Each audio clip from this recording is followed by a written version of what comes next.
What is up, Mid-America? Whew, let's try that again. What is up, Mid-America? There you go. How y'all doing? My name is Pete Burds, as Dan said.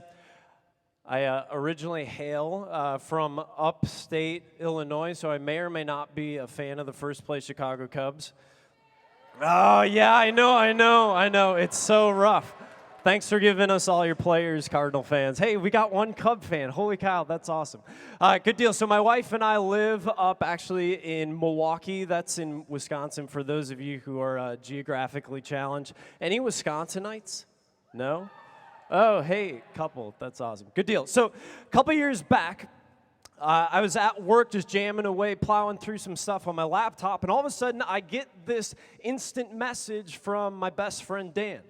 Just kind of like out of the blue. He says, "Hey, Pete, comma, what's up? Exclamation point, question mark. Not much, Dan. How are you? Question mark.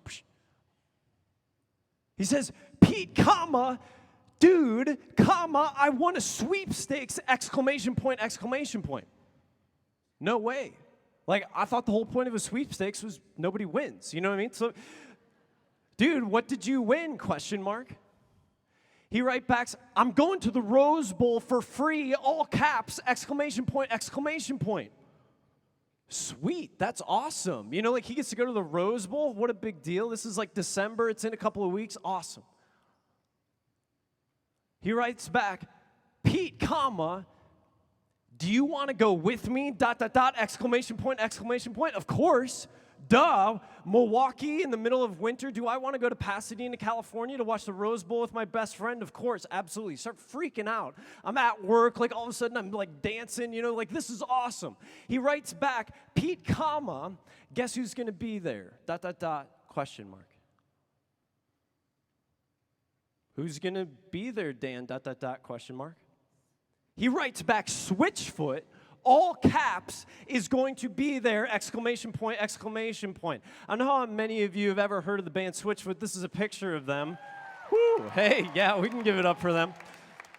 So they kind of got this like Southern California vibe, you know, they're like an alternative rock band from California. I may or may not be a little bit obsessed with them. My best friend Dan, who is instant messaging me, may or may not be a little bit obsessed with them. So here's what that means. I play guitar and I attempt to sing. I don't know how many of you are that do that, but play guitar, attempt to sing. I can probably play and sing about 3/4 of their songs. They've come out with 11 albums, 3/4 of their songs. I follow them on social media semi-religiously, right? I go to their website every day to check up on news. I may or may not go to their fan website 2 or 3 times a day just to check up on the latest news about this band. So let's just say I'm a little mildly obsessed with this band, and Dan, my best friend who is also obsessed with this band, just instant messaged me that Switchfoot, all caps, is going to be there. Sweet. So I write back, Dan, what does that mean? ... question mark. He writes back, Pete, comma, they're going to be with us, period. Dan, comma, what do you mean by quotations, Pete, comma, they're going to be with us, period, end quotation, question mark. He writes back, Pete, comma, they're going to be with, all caps, us, period. Dan, comma, what do you mean by quotations, Pete? Pete, comma, they're going to be with, all caps, us, period, and quotation mark, question mark. Pete, comma, they're going to be with, all caps, italicize, us, period. Dan, comma, what do you mean by quotations, Pete, comma, they're going to be with, all caps, italicize, us, period, and quotation mark, exclamation point, question mark. He writes back, I kid you not, Pete, comma, they are going to be with, all caps, italicize, boldface, us, period. Here's what he won, I kid you not, an all expenses paid trip to fly to Pasadena, California for free, to stay at a hotel for free, to go to the Rose Bowl for free with the band. Like, there's no other reason that they're there except to hang out with me and my best friend. They're not like playing a concert. They're not doing an interview. They're literally just there to hang out with me and my best friend. So the day of the game comes, we're at the hotel. It's about 11 o'clock, the game's in a couple of hours. All of a sudden, Switchfoot's manager, right, of this like multi-million-dollar grossing, like Grammy Award-winning band, calls up my buddy Dan on his cell phone and says, hey, we're gonna be there in about a half an hour, so make sure you're ready. So all of a sudden, my heart just like drops. We're in the hotel room, and especially guys, like I promise you this, I like started freaking out like a 15-year-old girl at a One Direction concert. You know what I mean? So we're like changing clothes and like freaking out and like, what are you gonna wear? I don't know what I'm gonna wear. Like guys, I promise you, I've never actually cared about what I'm gonna wear, but here we're meeting Switchfoot. Like I care about what I'm gonna wear. So about 11:30 comes, we like slip down, realize that I'm like 27 at this time, right? So I've got a backpack full of stuff for them to sign, of course. And we're like sitting there, we're like freaking out, they're gonna show up, and all of a sudden I see it, right? Right down Colorado Boulevard, right where the Rose Bowl parade comes through. You see it, it's black, and it's a van. And it's not just any van. It's one of those vans that you see when you've got like a Catholic family with like 17 kids, you know? It's black, it's got a shimmer. The one person said, yeah, that's my family, right? So it's got like a little shimmer to it, and it's coming closer, and all of a sudden the blinker goes on. We start hitting each other like this, you know, my heart drops. They pull right in front. Door swings open, comes John Foreman, the lead singer of the band, like the whole reason that I follow him. John Foreman, his lyrics, blows open the door, walks out, reaches out his right hand, say, hey, you guys must be Pete and Dan. I'm John. In the back of my head, I'm thinking, well, no, duh, you're John. Like, you live in Encinitas, California. You have a young daughter. How many super creepy, semi-stalker things could I tell you about who you are? You know what I'm saying? But I didn't say that, by the grace of God. Instead, I said, hi, I'm Pete. So literally, we got into the van, hung out with them for about 6 or 7 hours, and I'm telling you guys, I asked them every single nerdy question I could ever ask them. Like seriously, like everything. What did this song mean? Like all this stuff. And we hung out with them for about 6 or 7 hours. And it was crazy because I had met celebrities before, but I've never gotten to just like hang out with them. And what I realized from this experience is that is a completely different thing to like know a lot about somebody and actually get to know them. Completely different thing. Like at that point, like I was a fanboy. Like I could have told you every single little fact that you would ever want to know about this band Switchfoot. I'd play their songs, knew what they were up to, knew what this song meant, all these like different facts. But it was a completely different thing to actually get to know them. To actually like speak to them. To know that they're just like a normal human being, a normal person, and actually relate to them. I think oftentimes as Catholics, we come into conferences like this, or we kind of do the youth group thing, or the confirmation thing, or the CCD thing, and we start to just like know all these little facts about Jesus, about the church. We even like kind of act in accord in that way without actually getting to really know him. We know a ton about him. We could rattle off a million different facts about him, but not actually get to know him. And my brothers and sisters, this evening and this weekend, I promise you 100% that this is God's desire for you. He wants to have a close and personal relationship with you. He is not okay with you just knowing a lot about him. Like, he loves you in the midst of that, but what he's really inviting you to, he's inviting me to, all of us to, is to have a deep relationship with him. This is the desire of his heart, is he thirsts for you. But what about you? What about me? What are my desires? Like, we have a God who thirsts for us, but what about us? Like for me, I have a million different desires. Oftentimes I'm like a roller coaster. Some days are good, some days are bad. I have like very like natural desires. Food, fudge brownie sundae, man. Like love that stuff, you know. Drink at the butt crack of dawn. I wake up, grab a cup of coffee every single morning. Like, just desire it from the moment I wake up. Sleep, I guarantee you about half of the classes in my my senior English class, I slept through. Like these very basic human desires, each one of us has them, right? So food, drink, sleep, things like that. But there's another level of desire that each one of us has. We desire popularity, followers on Instagram, right? Just like being popular at school, things like that. That's not necessarily a bad thing, but there's a desire there, a desire to be known by other people in that way, to be a big deal, right? A desire for relationships, and not just romantic relationships, although we desire that. Even just a good family. I don't know if I've ever met anybody that doesn't want to be a part of a good family. A desire for friendship, right? Just to have people that have your back, that you can have common interests with, things like that. A desire for fame, a desire for money.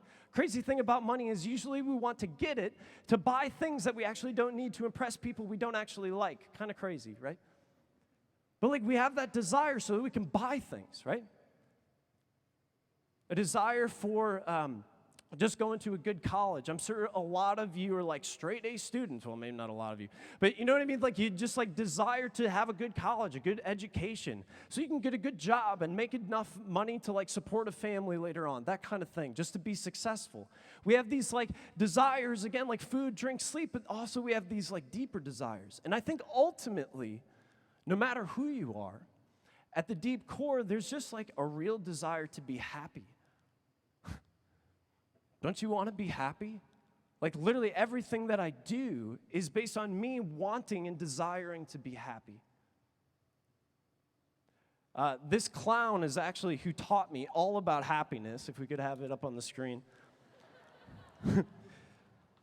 Taught me all about what it means to be happy, real simple. So my mom especially, I'd be sitting in the passenger seat.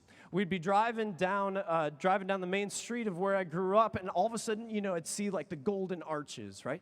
And go up and go through the drive-through or whatnot. I get my box, that has the little meal of happiness, and inside there's a burger, right? And there's some fries, there's a drink. Maybe you were the chicken nuggets kid, I don't know, but I was the burger kid. And then I'd get this little toy from the recent Disney movie that just came out. And this was my happy meal, right? And this was my happy place. When I had a happy meal, everything was good, everything was grand. And eventually, as I grew up, I hit 7 years old, age of reason. All of a sudden, what I started to realize was that this burger, which is probably about 98% plastic, is actually making me sick. About half of you probably had McDonald's on the way to Steubenville, and you know what I'm talking about, you know what I mean? So, and then this drink that was actually making me more thirsty, and then this toy that all of a sudden I could care less about, right? And I know this is kind of a dumb example, but there's a reality here that what promised me happiness eventually left me unsatisfied. You see, the thing about a lot of our desires is that sometimes we put so much stock into them that eventually there's a sense where they actually leave us wanting more. We desire something greater, something deeper, something more, something beyond it. That maybe it satisfies for just a moment, but then goes more. We desire more. One of the most cool places I've ever gotten to go to is the Grand Canyon. This is a picture of the Grand Canyon up here. If you've never gotten the chance to go, it's absolutely stunning. So check this out. 277 miles long, 18 miles wide, and 6,000 feet deep. I mean, think about that again. 277 miles long, 18 miles wide, 6,000 feet deep. I mean, this thing is absolutely massive and huge. One of my favorite authors says that we have a Grand Canyon-sized hole in our hearts. I mean, just think about that. We have a Grand Canyon-sized hole in each one of our hearts. This desire for something greater, this desire for something more, this desire for something, dare I say, even infinite. He finishes the quote, he says, we have a Grand Canyon-sized hole in our hearts that we try to fill with marbles. These tiny, little, insignificant things. And I don't know what those marbles are for you. For each one of us, there's a reality of like, I'm a sinner. I struggle. I fall at different times. Like, I've got marbles that I try to fill my Grand Canyon with, and they're various different sins. I don't know what it is that you struggle with, but there's certainly sins that you're tossing into this Grand Canyon that you come in here tonight holding in your heart. Maybe for some of you, it's some of those other things that you think that popularity is going to be the end-all, be-all of your life. Or you think that if you just get into the right college, everything's going to absolutely work out and be 100%. Where you think you date this girl or date this guy, everything's going to be absolutely perfect, and all it is another marble. Because we have this Grand Canyon-sized hole in our hearts that we try to fill with marbles. It's an infinite hole. It's an ache for something more, for something greater. Dan was talking about the Samaritan woman just a little bit ago, right at the end of our prayer time. And what's beautiful about this story, this encounter of Jesus Christ with this Samaritan woman, is that he meets her exactly where she's at. Like, she's sinful. There's things going on in her life. There's adulterous relationships there. And she's at this well, and Jesus begins to actually talk to her, right? He's not supposed to have any sort of like interaction with her. He's a Jew, she's a Samaritan, and they're not supposed to interact at all. But he starts to talk with her, just talk to her. And this is what he has to say. He says, "Everyone who drinks of this water will thirst again. But whoever drinks of the water that I shall give him will never thirst. The water I shall give him will become in him a spring of water welling up to eternal life." Again, everyone who drinks of this water will thirst again. Speaking of this well, this is going to thirst again. But whoever drinks the water that I shall give him will never thirst. The water that I shall give will become eternal life. He is the living water. I mean, in this, he sees the well and he says, if you drink of this water and this is all you're drinking, you will be thirsty again. You have a Grand Canyon-sized hole in your heart, and if you keep filling it with marbles, you're not going to be fulfilled. But if you start drinking the water that I give, that's where life actually comes. That's where joy comes. That's where happiness is coming about. And I think at the very core of each human person, there is a deep desire for each one of us to be loved. I mean, literally, this is what makes us happy, right? It's when we actually experience love. Here, Jesus is coming to this woman and saying, like, I am love. I am the living water. Like, if you invest in me, if you look to me, if you drink the water that I give, that is what is going to bring eternal life. That instead of filling this Grand Canyon-sized hole in your heart with marbles, you fill it with an infinite love that can only come from him. My brothers and sisters, how crazy cool is it that in every single action that we do, we desire love? That's not just me, that's not just you, that's everybody. And it's not just 2016, it's like anybody, everywhere, all the time, throughout all the history of humanity, like we desire love. It's really every single decision that we make, it is the animating decision, right? It's the animating motivation in everything that we make is love. And how crazy cool is it that we have a God who has revealed himself to be that infinite love. We have an infinite desire for love, and he has revealed himself to be that infinite love. Back in the day, my freshman year of high school, I walked in through the front doors, a fine Scottish stallion. I was about 5'2", I kid you not, and I looked like I was 9. I know I still look, like a little young now, but I was about 5'2", looked like I was 9. And I walked through the doors of my high school. I went from a grade school that was about 350 people to a high school that was like 1,200, which that may or may not be big to you, but for me, that was huge. Like, that was kind of crazy. Like, I go to this huge high school, and it was nuts. I was a freshman. The seniors, they've got these, like, huge Duck Dynasty beards, or like a hipster beard. I had, like, little seedlings under my armpits, that kind of thing. It was just, like, a weird time. And so I walk into the halls of my high school, and it was just kind of like a crazy year. I came in there with 3 really good friends, 3 friends that I knew from grade school coming into high school. These three guys, we were kind of thick as thieves. Like everything that we did, we hung out together. Like everything that we did, we were always together. There was a huge problem, though, is that literally everything that I would say, they would twist and turn to reject me. And what I mean by that is literally they would pick on me constantly. Like anything that I ever said, they would twist somehow to reject me, to make fun of me, to do something, like something inappropriate or something like off-putting that would actually hurt me. And it was all kind of under the banner of like, oh, we're just kidding. You know what I mean? But every single day I would come home from school and I would just just being real with y'all, like I would just cry.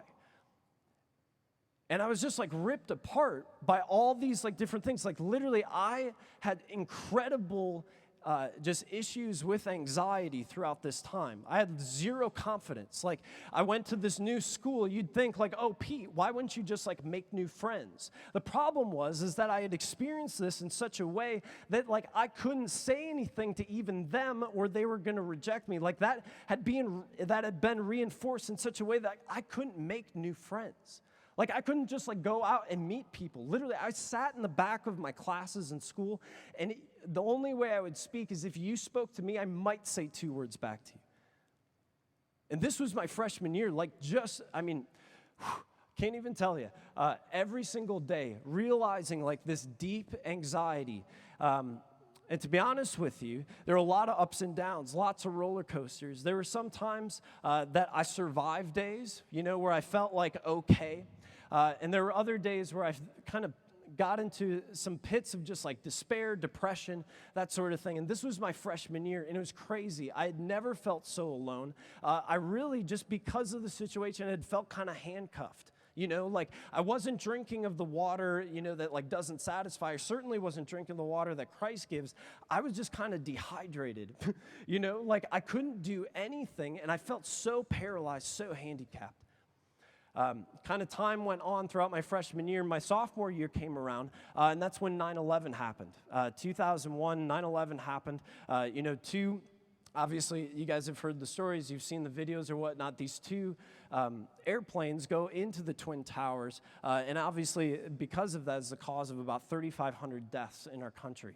Obviously, the worst terrorist attack that's ever happened to our country. And it was a huge thing for me because it was the first time that I ever really thought about death. The first time that I ever really thought about death. And it's not something we like to talk about. Even the fact that I just brought it up, some of you are like, whoa, don't go there, But it's the first time I really contemplated it. I knew about it before, but this was the first time I actually like took a hold of it and thought about it. And I can remember I was in my room about a month after 9/11. And again, I'd been going through like all these different difficulties with anxiety, sometimes despair, even depression. And I was sitting in my room and I was writing just like a free write, like in English class, that kind of thing. And the assignment was, how has life changed since 9/11? So I'm sitting there and I'm thinking about death, and I'm thinking about like, because of that, what is life all about? Who am I? Is there purpose to this life? Is there meaning to this life? What happens at the end? What am I supposed to do with my life? I mean, aren't these just like the core questions that each one of us asks at certain points in our life? Maybe you've never asked them before. You should, because they matter. What is the purpose? What is the point? Who am I? Like, my heart was just aching for some kind of answer. And that night, I encountered the living God in such an incredible, powerful way for the first time in my entire life. Where all of a sudden, what I started to realize, like I had kind of done the church thing, I kind of like grew up Catholic here and there, but all of a sudden, I realized like, holy cow, there actually is a purpose to my life. Like with Christ, things actually make sense. Things actually connect.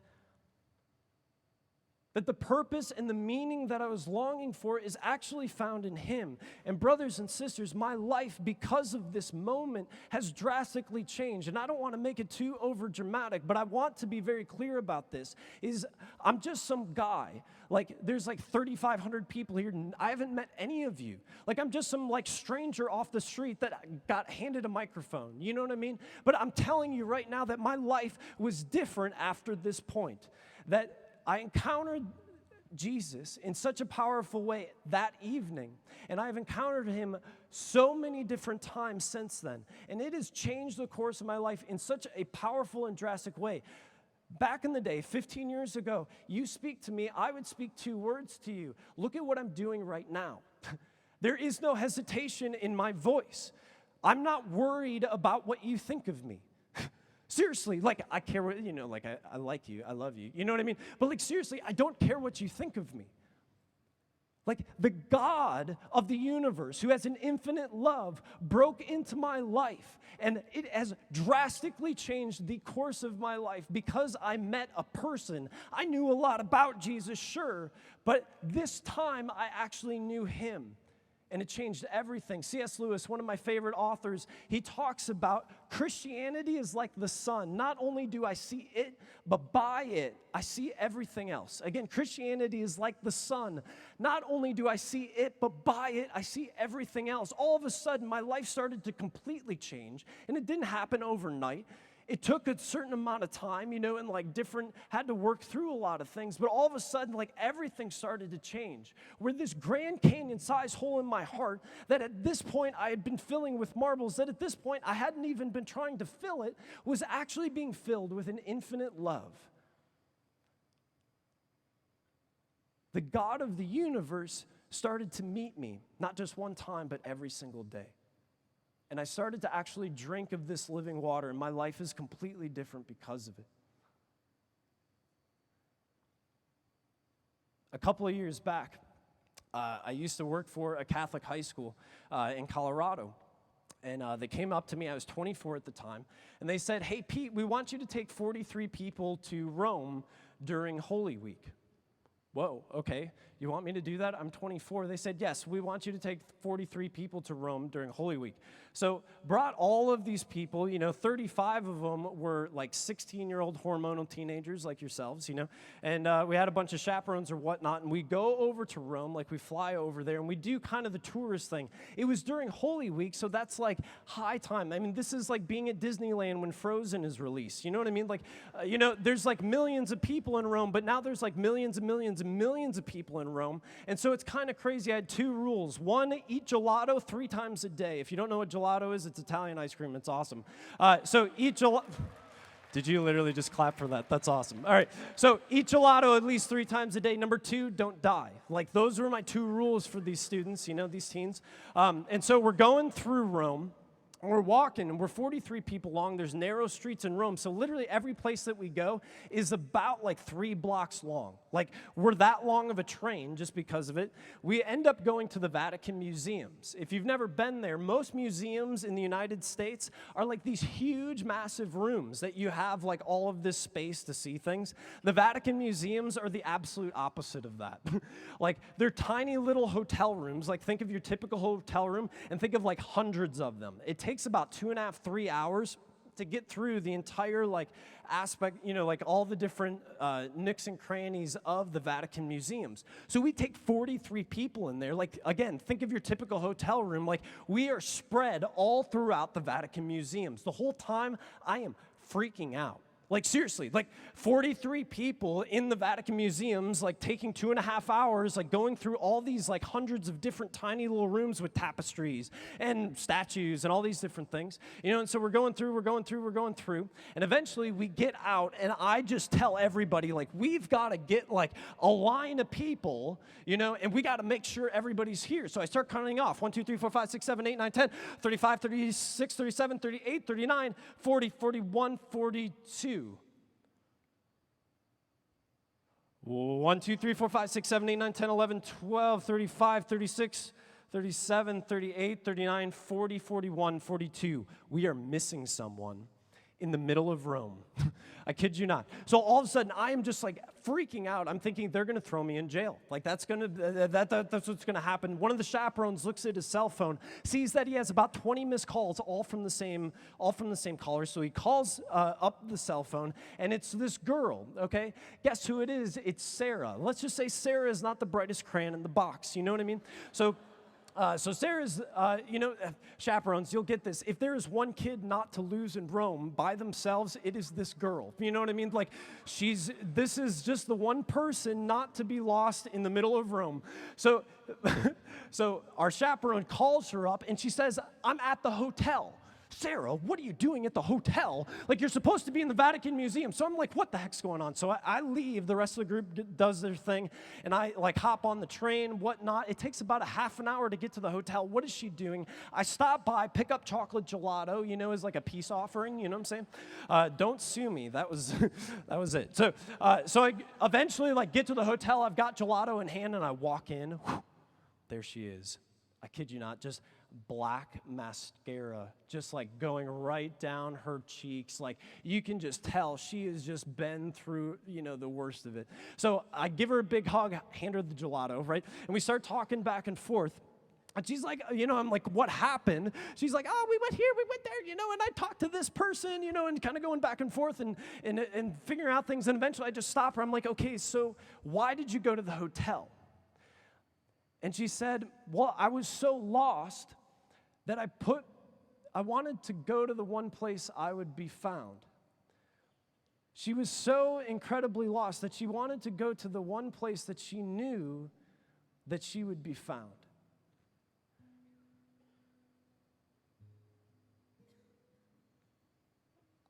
I don't know exactly where you're at. Maybe it's your first time and this is totally weird. I don't blame you. You know what I mean? Like, maybe this is your third or fourth or like 17th Steubenville, and you've got like your shirt and you're ready to go. Like, maybe you're a chaperone or a youth minister. I don't know where you're at coming into this weekend. But what I do know is that each one of us has a Grand Canyon-sized hole in our hearts. And we have a God who wishes to love us infinitely, who thirsts for our souls. And my encouragement to you tonight and this weekend is to put yourself in a place where you can be found by Him. You see, from my story earlier, I was thirsting for God. Like, looking back on it, I was thirsting for God, but what I failed to realize was He was actually thirsting for me all the more.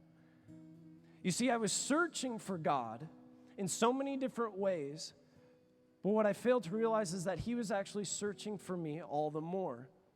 Wherever you're at, put yourself in a place to be found by our God this weekend.